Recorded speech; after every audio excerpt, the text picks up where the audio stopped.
Kyoto dawn and the first loss. The first light of dawn touches the tiled roofs of Kyoto. And in that moment, as you lie here carrying the weight of another sleepless night, we find ourselves in a world 800 years distant, yet somehow achingly familiar. It is the year 1200, and the ancient capital of Japan awakens to possibilities neither you nor I could imagine. Picture, if you will, the gentle mist rising from the Kamo River as it winds through the heart of the city. The wooden shutters of merchant houses slide open with that particular whisper that only aged timber knows. Somewhere, a temple bell marks the hour with its bronze voice, deep and resonant, calling across centuries to reach us here in this moment of stillness you've carved from your endless days. This is Kyoto in its morning glory, a city where emperors still hold court, where the very stones seem to hum with the weight of ceremony and tradition.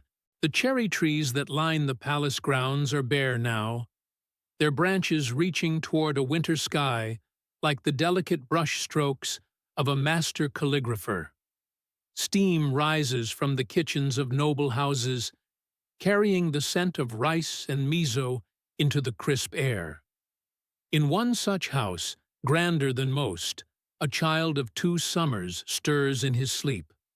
His name is Dogen, though history will know him by titles he cannot yet imagine. His small fingers curl around the silk of his sleeping robe, and in his dreams, perhaps he sees the dancing shadows that candlelight throws against paper screens, or hears the distant sound of his father's voice discussing matters of state with visiting dignitaries. His father, Koga Michichika, is a man of considerable standing in this world of rigid hierarchies and careful protocol. A member of the Minamoto clan, he moves through the corridors of power with the measured grace of one born to influence. When he speaks, others listen. When he enters a room, conversations pause in respectful acknowledgement. This is the world young Dogen knows, a world where his father's presence is as constant and reassuring as the mountains that ring their beloved city. But you and I, we understand something about the weight that comes with position, don't we? We know the invisible burden that settles on the shoulders of those who must make decisions that ripple outward, touching lives in ways both seen and unseen. Michichika carries this weight with dignity, but carry it he does, just as you carry yours. The morning light grows stronger now, painting the paper screens with a warm amber glow. Servants move quietly through the house, their footsteps muffled by tatami mats that have absorbed decades of whispered conversations and momentous decisions. There is a rhythm to this household, a careful choreography of duty and respect that young Dogen absorbs without conscious thought. His mother tends to him with the gentle efficiency of aristocratic motherhood, her silk sleeves rustling as she adjusts his clothing, her voice soft as morning rain when she speaks his name.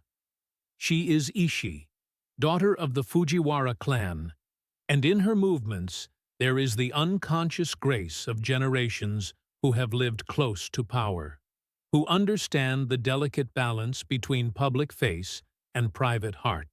The child Dogen toddles through rooms that echo with importance, past scrolls bearing the calligraphy of famous poets, beneath the watchful gaze of ancestors whose painted eyes seem to follow his innocent explorations. This is his universe, bounded by garden walls and family expectations, warmed by the certainty that tomorrow will be much like today, that his father will always return from his meetings at court, that the world will remain as solid and predictable as the great wooden pillars that support their home. How could he know, this small boy with curious eyes and reaching hands, that impermanence is already at work in his life?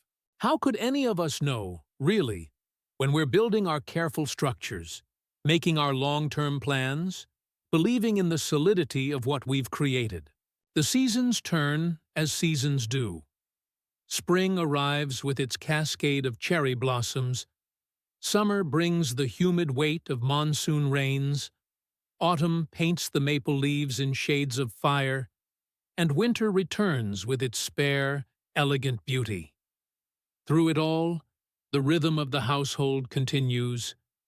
Meetings and ceremonies, the quiet rustle of important documents, the low murmur of consequential conversations.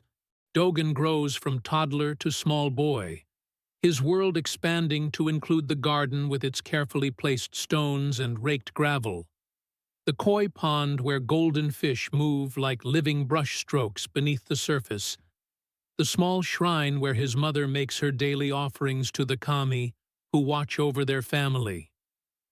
He is learning, without knowing he learns, the weight of expectation that comes with birth into significance. Already, tutors speak of his quick mind, his unusual ability to sit still and listen when other children his age chase butterflies and splash in puddles.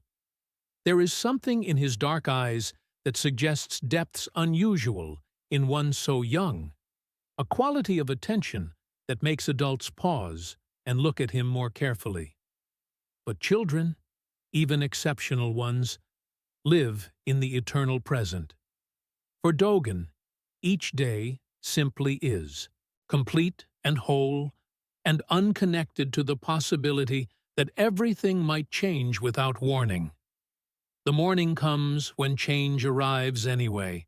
It begins, as these things often do, with subtle alterations in the household rhythm. Servants speak in lower voices. His mother's face carries a tension that her gentle words cannot quite disguise. There are more visitors than usual, men who arrive with serious expressions and leave shaking their heads in that particular way that accompanies unwelcome news. Michichika has taken ill. Nothing dramatic at first, just a weariness that doesn't lift with rest, a pallor that deepens despite the ministrations of the finest physicians the capital can provide. In an age when medicine is as much prayer as practice, when the balance of humors and the favor of spirits determine health as much as any earthly remedy, illness carries always the shadow of finality. Young Dogen senses the change without understanding it. His father, usually so present and vital, now spends long hours in his chambers. When they do meet, Michichika's hands seem lighter somehow, as if he's already beginning to fade from the substantial world into something more ethereal. The child does what children do. He continues to play, to explore, to exist in his bubble of immediate experience. But there are moments now when he looks around and finds the adults watching him with expressions he cannot decode, their eyes carrying a knowledge he doesn't yet possess. The end, when it comes, arrives with the terrible quietness that accompanies the most profound changes. There are no dramatic scenes, no final speeches, simply the gradual recognition that the breathing has stopped, that the vital presence that was Koga Michichika has departed, leaving behind only the beautiful empty shell of the body that once contained it.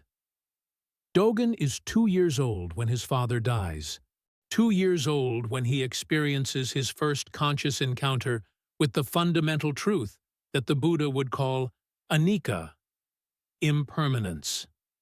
The great truth that everything that arises must also pass away, that nothing we build or love or depend upon can remain unchanged forever. Of course, he doesn't understand it in those terms. How could he? He understands only that his father, who was here, is now gone, that the voice he knew, the hands that lifted him, the presence that made the world feel secure, all of it has vanished as completely as morning mist when the sun climbs high. The funeral rites unfold with the elaborate ceremony befitting a man of Michichika's station. Monks chant sutras that speak of the impermanence of all conditioned things, their voices rising and falling in rhythms older than memory. Incense burns in great bronze vessels, its smoke carrying prayers upward toward realms beyond ordinary sight. But for a 2-year-old boy, the ceremony is simply strange sounds and unfamiliar smells, and the bewildering absence of the one person whose presence had defined the very shape of safety. In the days that follow, as the household adjusts to its new reality, something shifts in young Dogen's understanding of the world. Not consciously, not in any way he could articulate or even fully recognize, but somewhere in the depths of his developing mind, a question takes root. If his father could simply disappear, what else might prove less solid than it seemed? If the most powerful presence in his small universe could be there one day and gone the next, what did that say about the nature of existence itself? These are not thoughts, he thinks, not yet. They are more like seeds planted in fertile ground, waiting for the proper season to sprout into the philosophical insights that will eventually reshape not just his own life, but the spiritual landscape of Japan itself. For now, he is simply a small boy, learning to navigate a world that has suddenly revealed its fundamental uncertainty. His mother holds him closer. His tutors speak more gently. The servants watch him with the particular care reserved for those who have been touched early by life's more difficult teachings. And in the garden where he plays, the seasons continue their eternal dance. Cherry blossoms blooming and falling, leaves turning gold and brown and drifting to earth, snow covering the careful arrangements of stone and water and growing things, then melting away to reveal the green shoots of another spring. Everything changes. Nothing remains the same. This is the first lesson, learned not from books or teachers, but from the simple, devastating fact of a father's absence. The boy who will become one of history's great teachers of impermanence begins his education in the most personal way possible. By losing what he cannot yet understand, he was never meant to keep forever. The shadow of impermanence deepens. The seasons turn in Kyoto as they always have. Spring blossoms giving way to summer heat. Autumn leaves falling into winter's quiet embrace. For young Dogen, now 7 years old, these cycles have become both comfort and reminder. Each change whispers the same truth his father's death first taught him: that nothing in this world remains unchanged. His mother, Ishi, has been his anchor in this sea of impermanence. Where his father's absence left a void, her presence has been the steady rhythm that kept his small world turning.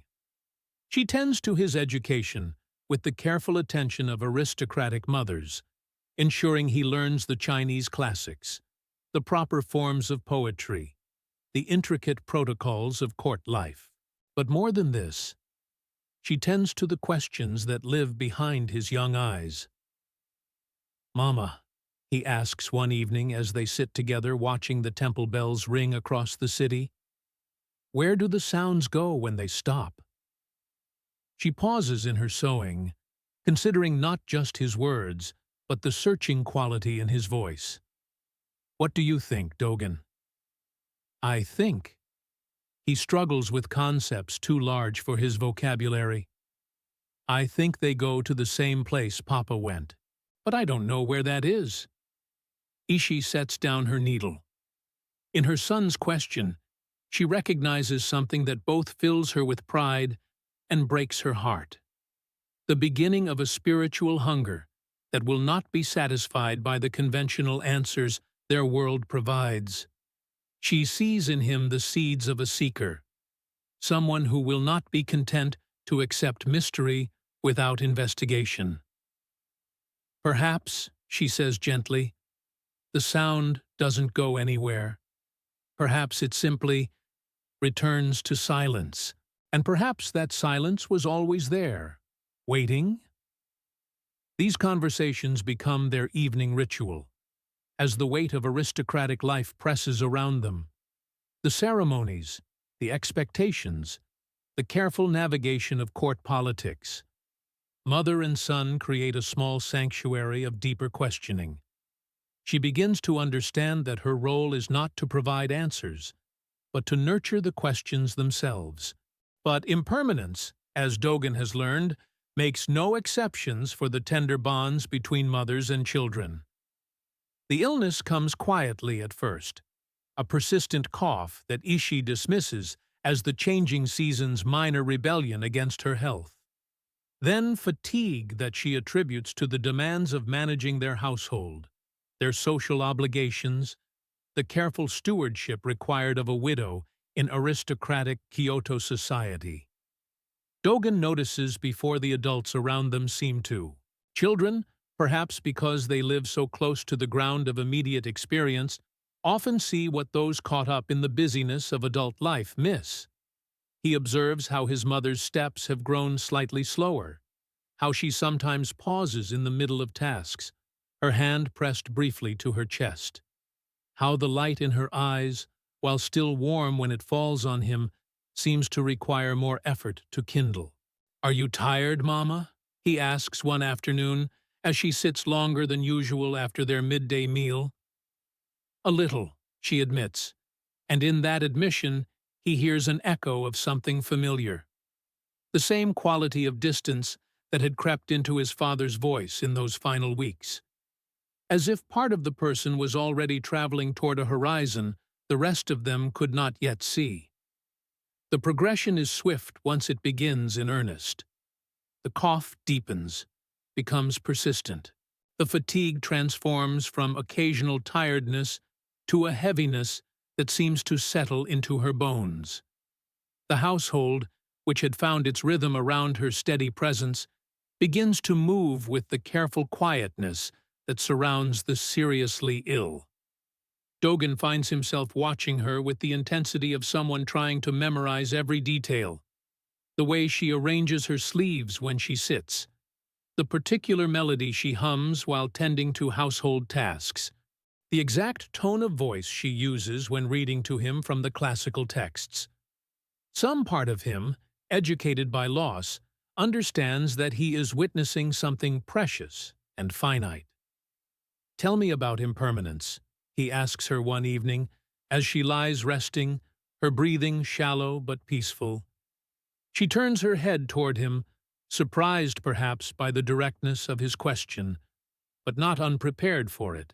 They have been walking toward this conversation through all their evening talks about sounds that return to silence, about seasons that change, about the nature of things that appear and disappear.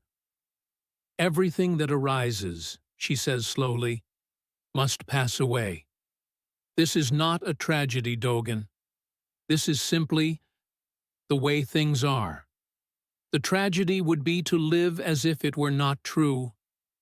"But it hurts," he says, and in those simple words carries all the weight of a child's honest confrontation with loss. "Yes," she agrees, "it hurts. But perhaps the hurt is also impermanent. Perhaps even our pain about impermanence changes." In the weeks that follow, as her condition worsens, Dogen begins to understand something that will shape everything he later teaches about the nature of existence. Impermanence is not simply an idea to be grasped intellectually. It is a lived reality that transforms everyone it touches. The question is not whether we will encounter loss, but how we will meet it when it arrives. His mother dies on a quiet morning in early spring, when the first cherry blossoms are beginning to show their pale faces to the warming sun. Dogen is with her, holding her hand as her breathing grows lighter and lighter, until finally it simply stops. Like the temple bell sounds he had asked about, her life seems to return to a silence that was always there, waiting. But this time, he is present for the moment of transition. This time, he witnesses not just the fact of impermanence, but its actual unfolding. And in that witnessing, something crystallizes in his young mind, a resolution that will direct the entire course of his life. As the household moves around him with the necessary activities that follow death, the preparations, the notifications, the rituals, Dogen sits quietly beside his mother's still form and makes a promise. Not to her, exactly, though her presence seems to hover in the room like incense, but to the questions that her death has made urgent and unavoidable. He will understand this. He will not simply accept impermanence as a fact to be endured, but as a mystery to be penetrated. He will find the teachers who can guide him beyond the conventional explanations his world offers. He will discover what lies at the heart of this constant changing that shapes every moment of existence. The weight you carry in your own life. The sense that everything you're building exists on shifting ground. Dogen knew this weight at 7 years old, but rather than being crushed by it, he chose to make it his teacher. Rather than turning away from the reality of constant change, he decided to turn toward it completely. "I will become a monk," he tells his uncle, who has become his guardian. The declaration surprises everyone. He is, after all, heir to considerable privilege and position. The path of renunciation seems an unnecessary hardship for someone born to aristocratic comfort. But Dogen has learned something that comfort cannot teach. He has learned that the very things we count on for security, our relationships, our positions, our carefully constructed lives, are themselves expressions of the impermanence we try so hard to avoid. True security, if it exists at all, must be found somewhere else entirely. "Why?" his uncle asks, not unkindly, but with genuine puzzlement at this young boy's determination to abandon the advantages his birth has provided. Dogen considers the question seriously. How to explain that he has glimpsed something in his encounters with loss? Not just the fact that things change, but the possibility that understanding change completely might reveal something unchanging at its very heart? Because, he says finally, with the clarity that sometimes emerges from profound simplicity, I want to understand why we suffer when everything is always changing anyway. There must be a way to live that doesn't fight with the way things actually are. And so begins the formal spiritual journey of the boy who will revolutionize Zen Buddhism. Not from philosophical curiosity or religious convention, but from the most personal possible encounter with the fundamental nature of existence. He has lost what mattered most to him, twice. And rather than being broken by these losses, he has been awakened by them to questions that demand nothing less than complete investigation. The cherry blossoms outside his window are already beginning to fall, their brief beauty giving way to the green abundance of late spring. But Dogen no longer sees this as mere change. He sees it as teaching, the world itself offering constant instruction in the very mystery he has resolved to penetrate. Everything that arises passes away. But what, he wonders, is the nature of the awareness that recognizes this arising and passing? What remains constant in the midst of constant change?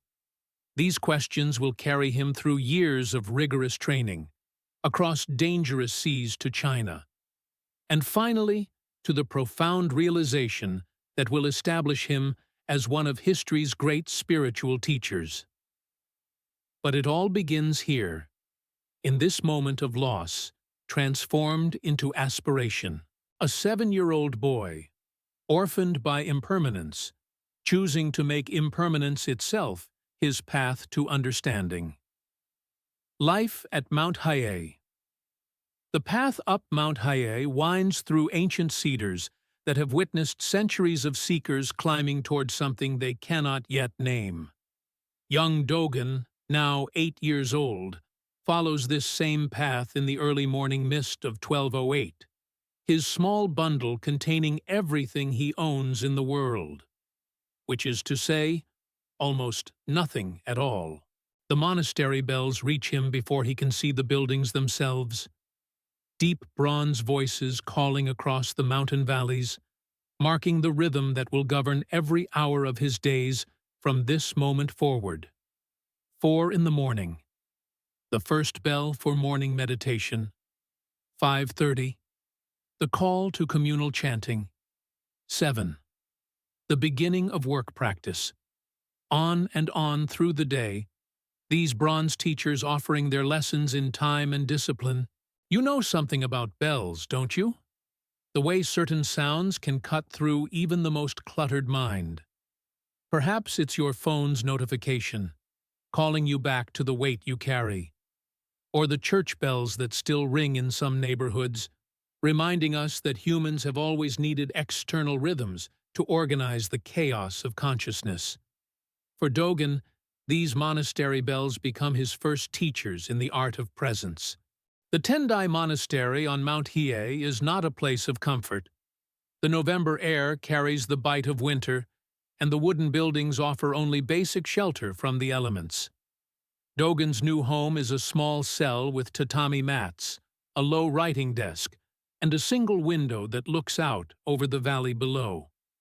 At night, he can see the distant lights of Kyoto, the world he has chosen to leave behind. But it is not the physical austerity that strikes him most powerfully. It is the silence between the bells. In aristocratic Kyoto, silence was rare. Always the rustle of silk, the murmur of court conversation, the constant orchestration of social performance.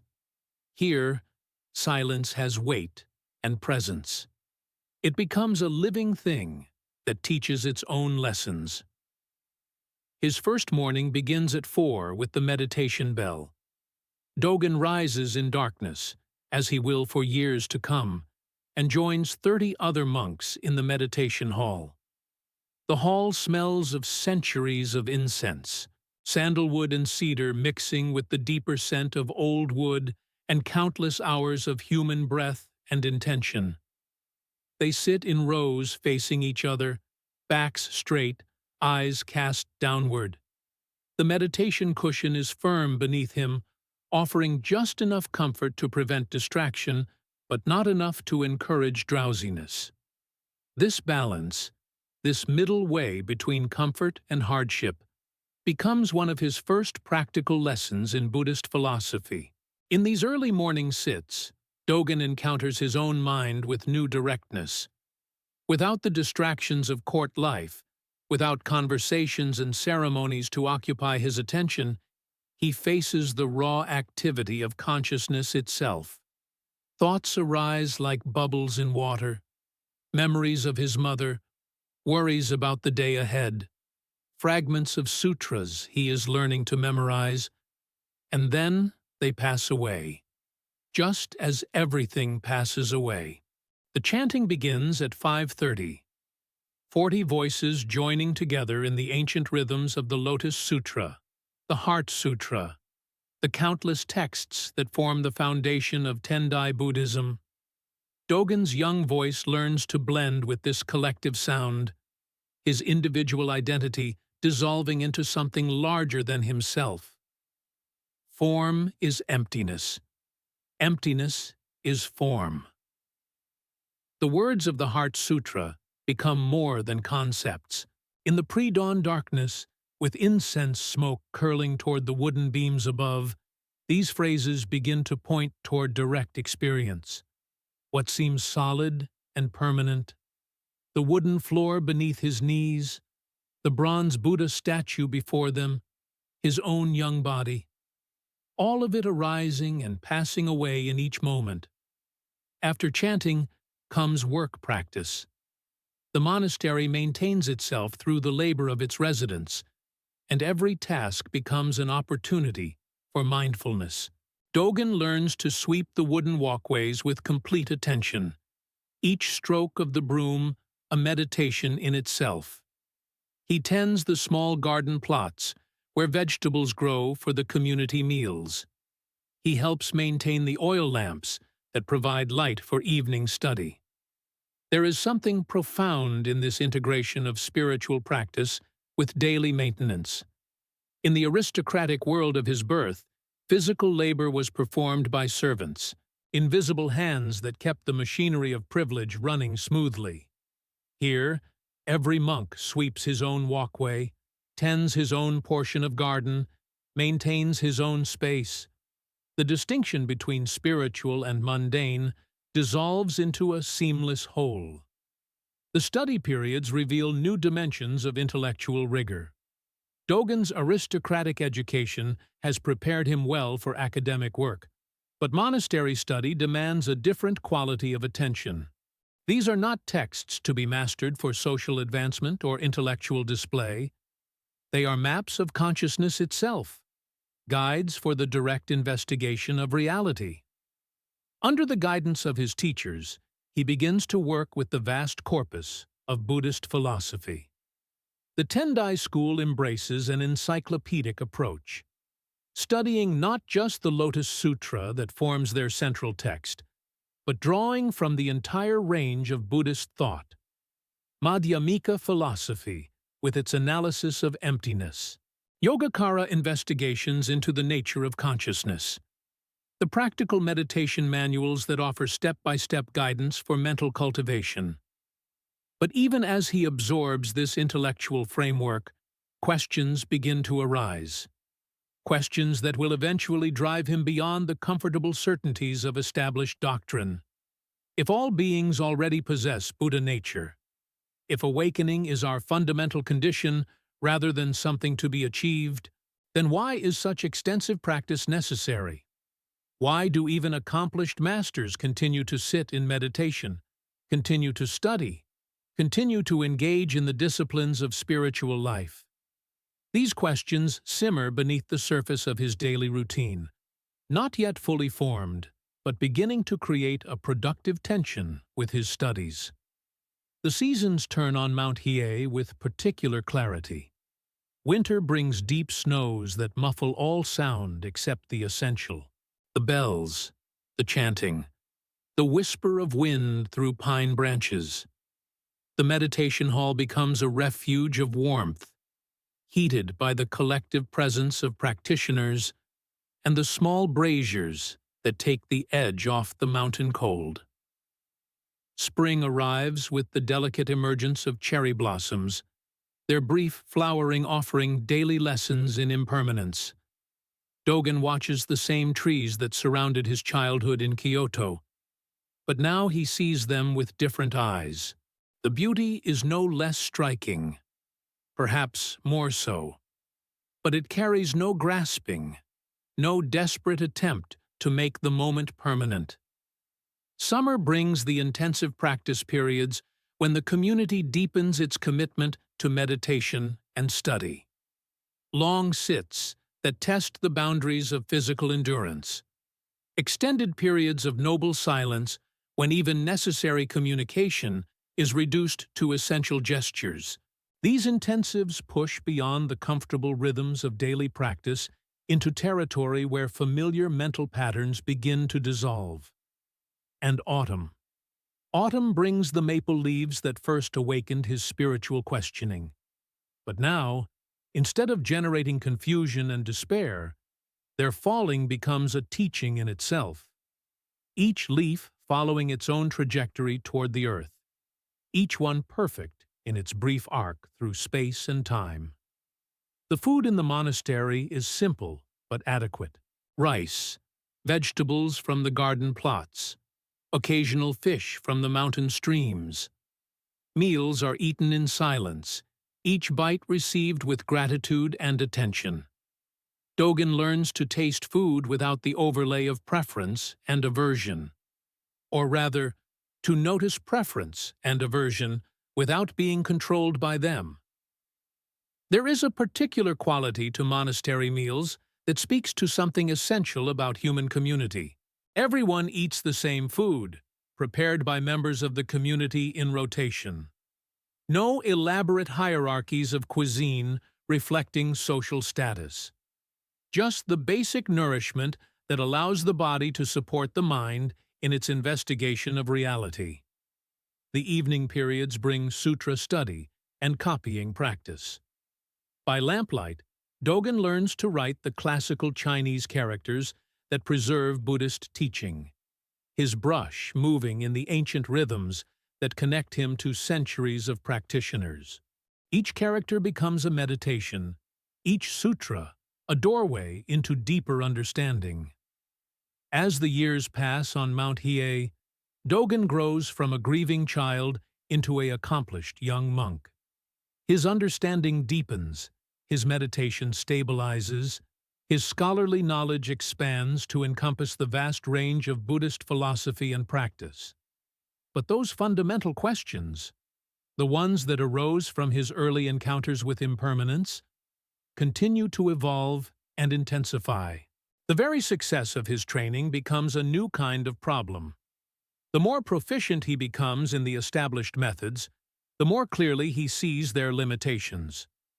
The more thoroughly he masters the traditional answers, the more urgently he feels the need for fresh investigation. By his early 20s, Dogen has become one of the most promising young scholars in the Tendai tradition. His teachers recognize his exceptional abilities and begin to prepare him for positions of responsibility within the monastery hierarchy. But something in him resists this conventional path toward security and status. The questions that began in childhood refuse to be satisfied by even the most sophisticated philosophical answers. They demand not just intellectual understanding, but direct, immediate realization.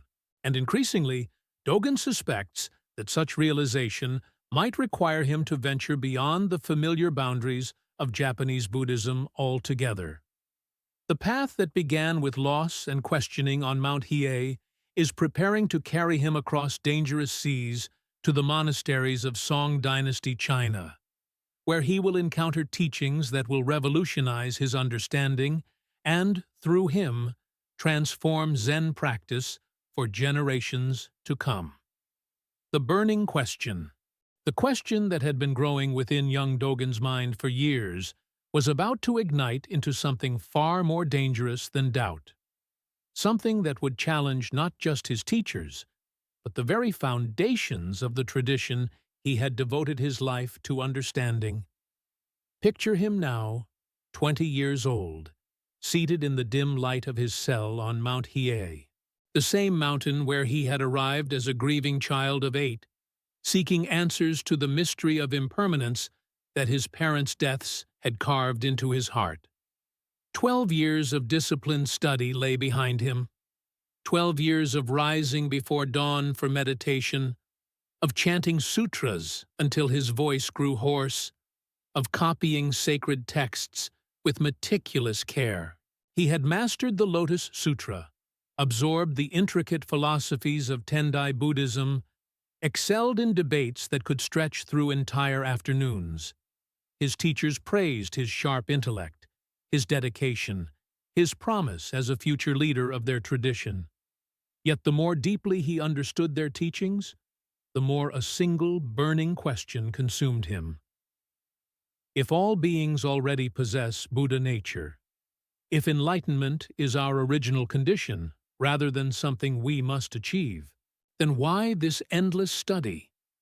Why these countless hours bent over sutras, memorizing words written centuries ago by monks he would never meet? The question felt almost blasphemous to contemplate, let alone voice aloud. But it would not leave him be. You know this feeling, don't you? That moment when the very thing you've built your life around begins to feel hollow. When the strategies that brought you this far suddenly seem inadequate for the challenges ahead. When you find yourself questioning not just the methods, but the entire framework you've been operating within. Dogen's doubt was not the casual skepticism of youth. This was something far more profound. A spiritual crisis that struck at the heart of everything he had been taught to believe. If Buddha nature was already present, complete and perfect within every being, then what was the purpose of all this striving? What was the point of the endless accumulation of knowledge? Night after night, as his fellow monks slept peacefully around him, Dogen lay awake wrestling with this paradox, the weight of it pressing down on him like a stone. He had come to the monastery seeking understanding of impermanence, seeking to comprehend the losses that had shaped his childhood. Instead, he had found himself trapped in what felt increasingly like an elaborate system of spiritual materialism. The sutras spoke of non-attachment, yet the monks competed fiercely over their knowledge of doctrine.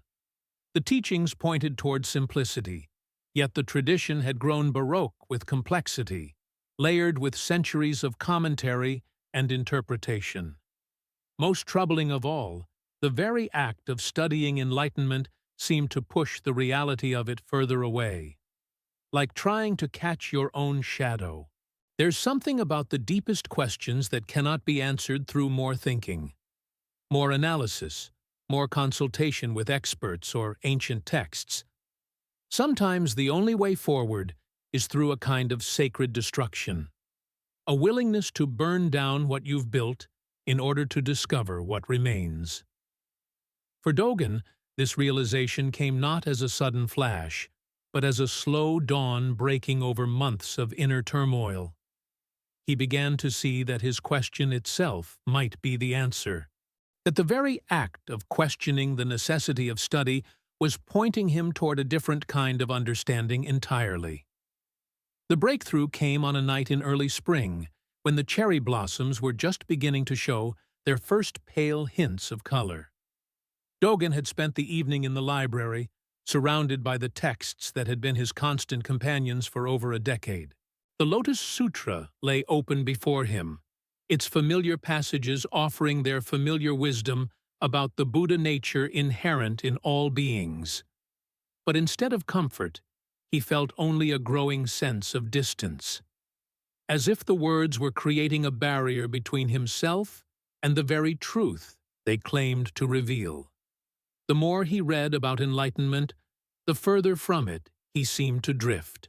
And then, in a moment that would define the rest of his spiritual journey, Dogen made a choice that scandalized his teachers and marked him as either a fool or a revolutionary. He began to burn the sutras, not in anger, not in rejection of their wisdom, but as an act of profound spiritual rebellion. One by one, he fed the pages to the small brazier in his cell, watching centuries of accumulated knowledge transform into ash and smoke. The Lotus Sutra, the Avatamsaka Sutra, commentaries by revered masters, all of it consumed by flames that seemed to burn away not just paper and ink, but his attachment to the idea that truth could be found in books.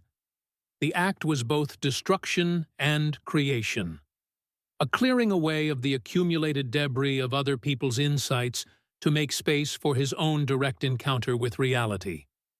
As each page curled and blackened, Dogen felt something within him simultaneously dying and being born. His teachers, when they discovered what he had done, were appalled. Some called it sacrilege, others madness. How could a monk, trained in the sacred traditions, destroy the very texts that preserved the Buddha's teachings? But Dogen understood something they had perhaps forgotten in their reverence for tradition, that the finger pointing at the moon is not the moon itself. The burning was not a rejection of wisdom, but a rejection of the substitution of words for experience, of concepts for reality. It was Dogen's declaration that he would no longer be satisfied with second-hand enlightenment, with borrowed insights dressed up as his own understanding. This is the moment that transforms a seeker from a student into a pioneer. When you stop asking, "What should I do?" and start asking, "What do I actually see?" When you're willing to trust your own perception over the accumulated wisdom of your industry, your mentors, your tradition, it's terrifying, this moment. Because it means stepping away from the safety of established paths and proven methods. It means accepting responsibility not just for your actions, but for your vision itself. But it's also liberating in a way that's impossible to describe to someone who hasn't experienced it. For Dogen, the burning marked the end of one phase of his spiritual journey and the beginning of another. The transition from seeker to finder, from student to teacher, though he didn't yet know that's what was happening. All he knew was that the question that had tormented him for so long had finally found its answer. Not in words, but in the wordless space that remained when all the words had been burned away. The ashes of the sutras would be swept away by morning. But what Dogen had discovered in their destruction would burn within him for the rest of his life. He had found the courage to trust his own experience over received wisdom, to value direct insight over scholarly achievement. And with that courage came a new understanding, that his original question about Buddha nature and practice had been based on a false premise. The question wasn't whether practice was necessary if enlightenment was already present. The question was, what kind of practice could honor both the perfection that already existed and the human need to discover it freshly, moment by moment? This insight would eventually lead him to develop what he would call just sitting, a form of meditation that was neither striving toward enlightenment nor resting in the assumption of already having it, but simply being present with what is, exactly as it is. But first, it would lead him away from Mount Hiei entirely, away from the safety of established tradition and toward the uncertain promise of discovery. The burning had shown him that his real teacher was not any book or doctrine, but the living reality of his own experience. And that teacher was calling him toward challenges that no sutra had prepared him for. The path to China was opening before him, not just as a journey across dangerous seas, but as a voyage into the unknown territories of his own awakening. Seeking a new path. Kennin-ji. In the spring of 1213, Dogen descended Mount Hiei for the final time, the weight of his years there settling into his bones like the memory of an old wound. He carried nothing but his traveling robes and the clarity that comes only after burning away what no longer serves. The same clarity you might recognize in those moments when you finally let go of a strategy that isn't working, no matter how much you've invested in it. The capital spread below him, bustling with the commerce and ceremony of everyday life. But Dogen's steps carried him toward a different kind of destination. Kennin-ji Temple waited in the eastern hills of Kyoto, its gates promising something the established monasteries could not. The direct transmission of awakening that Zen Buddhism claimed as its birthright. Here was a temple founded barely a decade earlier by Eisai, the monk who had brought Zen teachings from China. A place where the ancient question that had driven Dogen from his studies might finally find its answer, not in the accumulation of knowledge, but in the radical simplicity of just sitting, just being present with what is, rather than what should be. The contrast struck him immediately upon entering Kennin-ji's grounds, where Mount Hiei had been grand and complex, heavy with centuries of ritual and doctrine. This place breathed with an almost startling simplicity. The buildings seemed to emerge naturally from their surroundings, as if the temple had grown from the earth rather than been imposed upon it. Abbot Cohen received him in a hall bare of ornamentation. No golden Buddhas, no elaborate altars, just the essential elements of practice laid out with careful attention. Here was a teacher who understood that sometimes the most profound truths require the least decoration, the way a single perfectly chosen word can carry more weight than pages of explanation. "Why have you come?" Cohen asked, and in that simple question, Dogen heard something he had missed in years of scholarly debate. the invitation to speak from direct experience rather than borrowed wisdom, to answer not with what he had read, but with what he had lived. I seek to understand why we must practice if Buddha nature is already complete, Dogen replied. And for the first time, he felt the question land in silence, rather than rushing toward immediate answers.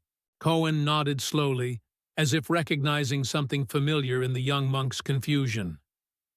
Sit, the abbot said simply, and discover what sitting teaches. This was Zen, not the elaborate philosophical systems Dogen had mastered, but the revolutionary proposition that awakening comes through direct engagement with the present moment, that the very act of sitting in meditation is not preparation for enlightenment, but enlightenment itself, unfolding in real time. The meditation hall at Kennin-ji held a quality of attention unlike anything Dogen had experienced. Where Tendai practice had felt like reaching toward something distant and sacred, here the sacred revealed itself in the simple act of breathing, of being upright, of allowing thoughts to arise and pass without grasping. Day after day, he took his place among the other monks, learning to find the subtle balance between effort and ease that characterizes true meditation. Not the forcing of concentration, but the gentle returning of attention when it wandered. The way you might guide your mind back from tomorrow's challenges to this moment's possibilities. In the early morning darkness, before dawn touched the temple grounds, Dogen would sit in the profound silence that precedes the world's awakening. And gradually, something shifted in his understanding. The question that had driven him from Mount Hiei began to reveal new dimensions, not as a problem to be solved, but as a living reality to be embodied. The garden at Kennin-ji became his teacher in ways no sutra had managed. A carefully composed arrangement of stone and sand, moss and shadow, that somehow contained the entire universe in its modest boundaries. Here was the Zen aesthetic in its purest form. The recognition that profound beauty emerges not from addition, but from knowing precisely what to leave out. Sitting beside this garden in the afternoon light, Dogen began to glimpse something revolutionary. The possibility that practice and enlightenment were not separate states, but different faces of the same reality. That asking why one must practice if Buddha nature is complete was like asking why one must walk if the destination is already here. The walking is the destination. The practice is the awakening. Abbot Koen guided him toward this understanding not through lectures or debates, but through the patient cultivation of presence. The same quality of attention you bring to your most important decisions when you set aside the noise of competing opinions and listen to what your deepest wisdom knows to be true. Buddha nature is not something you possess, Koen explained during one of their evening conversations. It is something you express. Through sitting, through breathing, through the 10,000 ordinary actions of daily life. Practice does not create awakening. It reveals the awakening that is always already here. This was the insight that would eventually transform not just Dogen's understanding, but the entire trajectory of Zen Buddhism in Japan. The recognition that meditation is not a means to an end, but an end in itself. That the present moment, fully inhabited, contains everything we have been seeking in our restless pursuit of something better, something more. In the simplicity of Kennin-ji's daily rhythm, Dogen discovered what the weight you carry in your leadership might also reveal, that the searching itself, when approached with the right attention, becomes the finding. That the questions that keep your mind racing at 2 a.m. are not obstacles to peace, but invitations to a deeper engagement with what is actually happening. The months at Kennin-ji passed with the quiet intensity of deep learning. Each day of sitting meditation adding another layer to his understanding, the way repeated exposure to a piece of music gradually reveals harmonies you had not noticed before. The revolutionary simplicity of Zen was becoming not just an intellectual concept, but a lived reality. Yet even as his practice deepened, even as he began to taste the freedom that comes from releasing the need to grasp and control, Dogen sensed that his learning at Kennin-ji was preparation for something larger. The temple had given him the foundation of Zen understanding, but the complete transmission he sought still lay beyond Japan's borders. In the quiet of the meditation hall, surrounded by the steady breathing of his fellow practitioners, he began to feel the pull of China, the source from which this profound teaching had emerged. Kennin-ji had shown him the essential nature of Zen practice, but something in him knew that his real teacher was still waiting. Across dangerous seas, in the monasteries where this tradition had been forged over centuries of dedicated practice, the certainty grew slowly, like dawn approaching the temple grounds. Not as a dramatic revelation, but as the natural next step in a journey that had begun with childhood questions about impermanence and led through the burning of sacred texts to this moment of quiet knowing. Abbot Cohen seemed to sense the direction of his students' contemplation, in the way that experienced teachers recognize when their guidance has served its purpose, and the student must seek what can only be found elsewhere.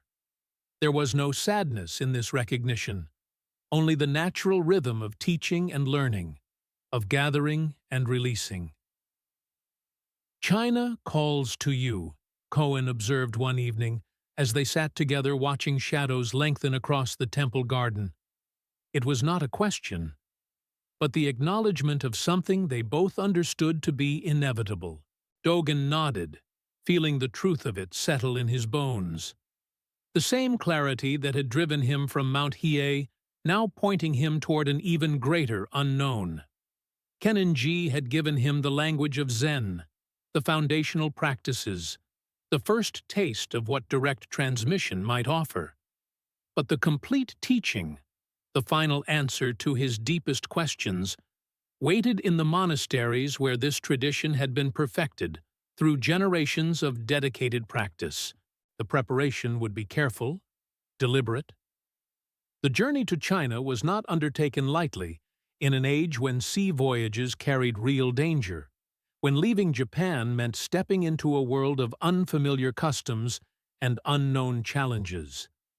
But the calling was clear as the morning bell that summoned the monks to meditation, as certain as the breath that had become his most reliable teacher.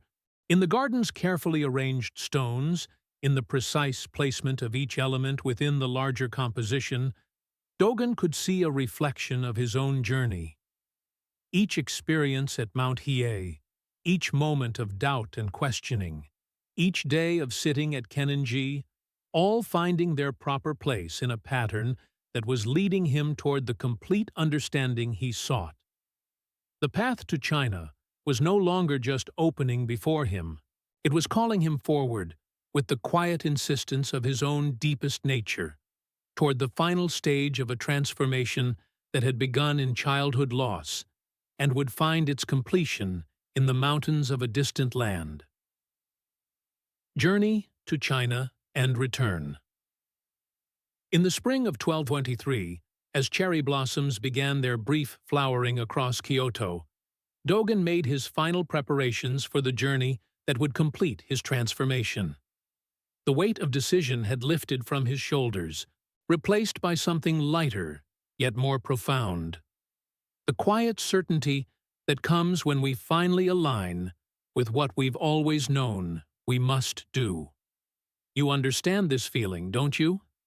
That moment when all the careful planning and endless deliberation gives way to simple, clear action. When what you're building finally reveals its true direction. Myozen, his teacher and companion for this pilgrimage, moved with the same measured certainty. Together they gathered the few possessions a monk might carry across an ocean: robes, bowls, texts, but more importantly, they carried questions that had been refined by years of practice into something pure and essential. The kind of questions that arise only after we've exhausted all the easy answers. After we've sat with uncertainty long enough to discover what we truly need to know. The merchant ship that would carry them to China waited in the harbor like a wooden temple floating on dark water. As Dogen stepped aboard, feeling the gentle sway beneath his feet, he experienced that peculiar mixture of excitement and surrender that comes with crossing a threshold from which there can be no unchanged return. The weight you carry as a leader, you know this feeling. That moment when you commit fully to a path that will transform not just your work, but who you are in the deepest sense. The journey across the East China Sea unfolded in rhythms as ancient as the tides themselves. Days dissolved into the hypnotic pattern of waves against wood. Nights brought stars so brilliant they seemed close enough to pluck from the darkness like fruit from a cosmic tree. Dogen spent hours in meditation on the swaying deck, discovering how the ship's movement could become part of his practice, how even the nausea and discomfort could be met with the same accepting awareness he brought to his breathing. In these long hours of oceanic meditation, something began to shift in his understanding. The questions that had driven him from Mount Hiei, the doubts that had led him to burn sacred texts, the seeking that had brought him to this ship, all of it began to reveal itself as part of a single, unfolding movement. Like watching clouds form and dissolve in an endless sky, he began to see his own spiritual journey not as a problem to be solved, but as a process to be lived completely. When the Chinese coastline finally appeared through morning mist, rising from the sea like a dream becoming solid, Dogen felt he was approaching not just a foreign land, but a deeper country within himself. The ports bustled with activity that seemed both utterly foreign and strangely familiar. The universal rhythm of human beings going about the ancient business of living, trading, building, seeking, all of it part of the same vast pattern he had glimpsed in his oceanic meditations. The monastery of Tiantong, nestled in mountains that rolled away into blue distance, became Dogen's home for the next 4 years. Under the guidance of Master Rujing, he discovered what he had traveled so far to find: not new teachings or exotic practices, but a way of being present with such completeness that practice and enlightenment revealed themselves as one seamless reality. This is the deepest lesson for any leader, that what we seek is often not somewhere else, but in a fuller engagement with exactly where we are. The Chinese monastery moved to rhythms both similar to and subtly different from what Dogen had known in Japan. The meditation halls echoed with the same profound silence. But here that silence seemed to carry different harmonics, as if the very mountains were participating in the practice. He learned to sit with such complete absorption that the boundary between himself and his breathing, between his awareness and the sounds of wind in bamboo, began to dissolve like salt in water. Master Rujing taught not through elaborate explanations, but through the radical simplicity of direct pointing. "Just sit," he would say. And in those 2 words, Dogen found the culmination of everything he had been seeking. Not sitting in order to become enlightened, not sitting as preparation for some future realization, but sitting as the complete expression of Buddha nature itself. The weight of seeking fell away, replaced by the lightness of simply being what he had always been. Seasons turned in their ancient pattern around the monastery. Spring brought the sound of water running free after winter's freeze. Summer arrived with the deep green presence of fully leafed trees.